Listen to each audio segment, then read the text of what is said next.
Assalamualaikum warahmatullahi wabarakatuh. Nama saya Chandra, Stambuk A200-137.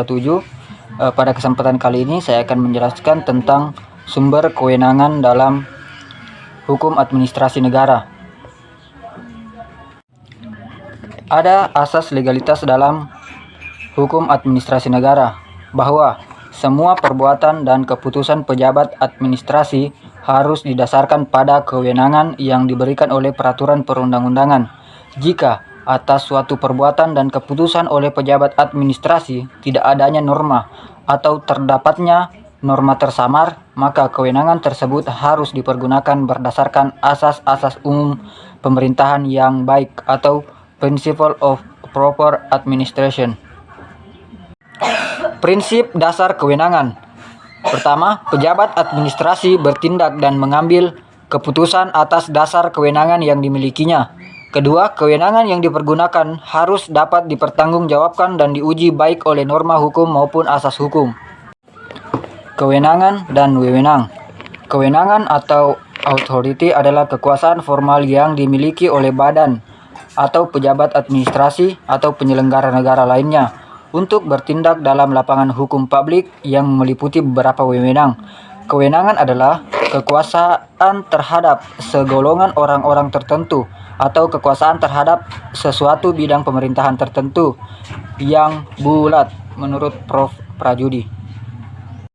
Wewenang adalah hak yang dimiliki oleh badan atau pejabat pemerintahan atau penyelenggara negara lainnya untuk mengambil keputusan atau tindakan dalam penyelenggaraan pemerintahan. Di dalam kewenangan terdapat beberapa wewenang, sedangkan dalam wewenang hanya mengenai sesuatu hak tertentu saja. Adapun sumber kewenangan, yang pertama, kewenangan pejabat administrasi berasal dari undang-undang yang dibuat oleh legislatif melalui suatu legitimasi yang demokratis. Kedua, pemikiran negara hukum menyebabkan bahwa apabila penguasa ingin memberikan kewajiban-kewajiban kepada masyarakat, maka kewenangan itu harus diatur dalam undang-undang. Selanjutnya, sengketa kewenangan. Sengketa kewenangan adalah klaim penggunaan kewenangan wewenang yang dilakukan oleh dua pejabat pemerintahan atau lebih yang disebabkan oleh tumpang tindih atau tindak jelasnya pejabat pemerintahan yang berwenang menangani suatu urusan pemerintahan. Adapun cara diperolehnya kewenangan, yang pertama, melalui atribusi, yaitu pemberian kewenangan yang baru berasal dari konstitusi dan atau undang-undang. Yang kedua, melalui delegasi, yaitu pemindahan atau pengalihan suatu kewenangan yang ada. Dan yang ketiga, melalui pemberian mandat, yaitu kewenangan yang diberikan oleh suatu organ pemerintahan kepada organ lain untuk mengambil keputusan atas nama pemberi mandat. Atribusi. Pada umumnya, sumber utama kewenangan pejabat administrasi diperoleh melalui atribusi.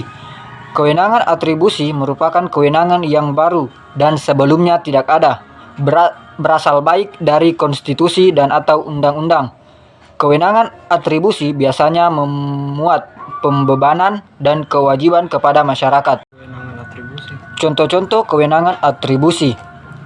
Pertama, Presiden memberi gerasi dan rehabilitasi dengan memperhatikan pertimbangan Mahkamah Agung. Undang-Undang Dasar 1945 Pasal 14. Kedua, Presiden memberi gelar, tanda jasa dan lain-lain, tanda kehormatan yang diatur dengan Undang-Undang Dasar 1945 Pasal 15. Ketiga, pengangkatan, pemindahan, dan pemberhentian dari dan dalam jabatan eselon 2 pada pemerintahan daerah, provinsi ditetapkan oleh gubernur. Undang-Undang Nomor 32 Tahun 2004 Pasal 130. Adapun kewenangan delegasi, yang pertama diberikan oleh badan atau pejabat pemerintahan kepada badan dan atau pejabat pemerintahan lainnya. Dua, ditetapkan oleh peraturan pemerintah, peraturan presiden, dan atau peraturan daerah.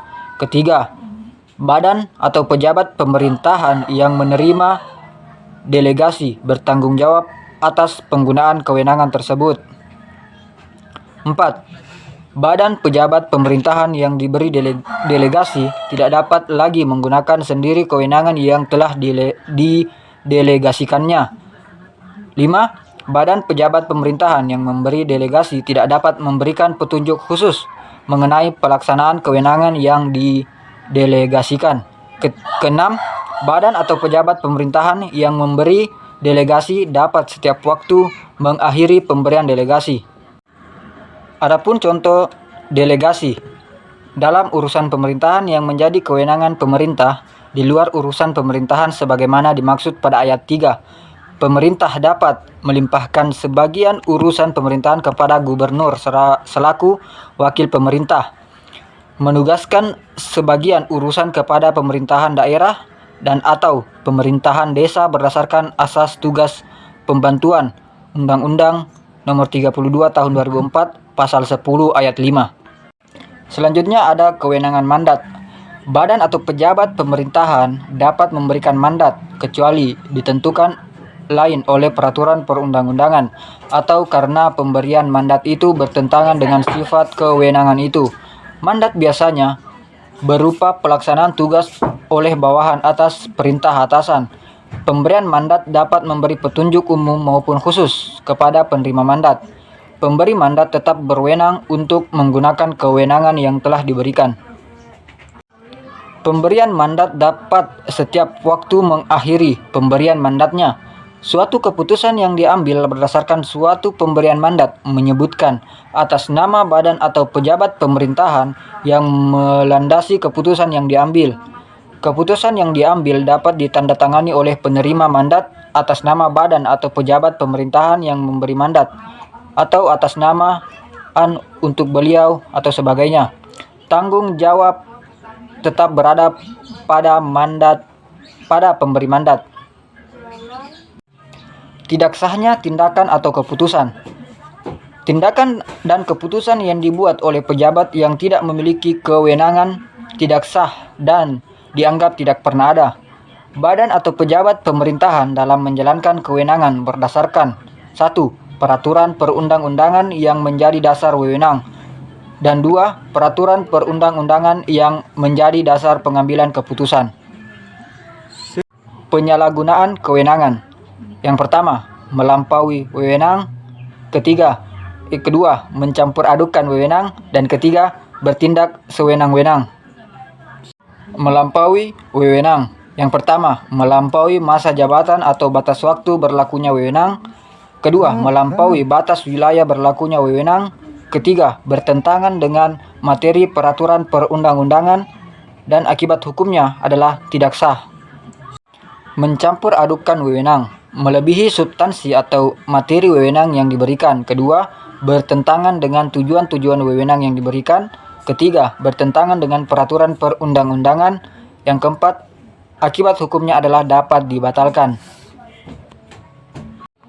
Bertindak sewenang-wenang. Pertama, tindakan atau keputusan yang dilakukan oleh pejabat administrasi dikeluarkan tanpa ada dasar dan sumber kewenangan.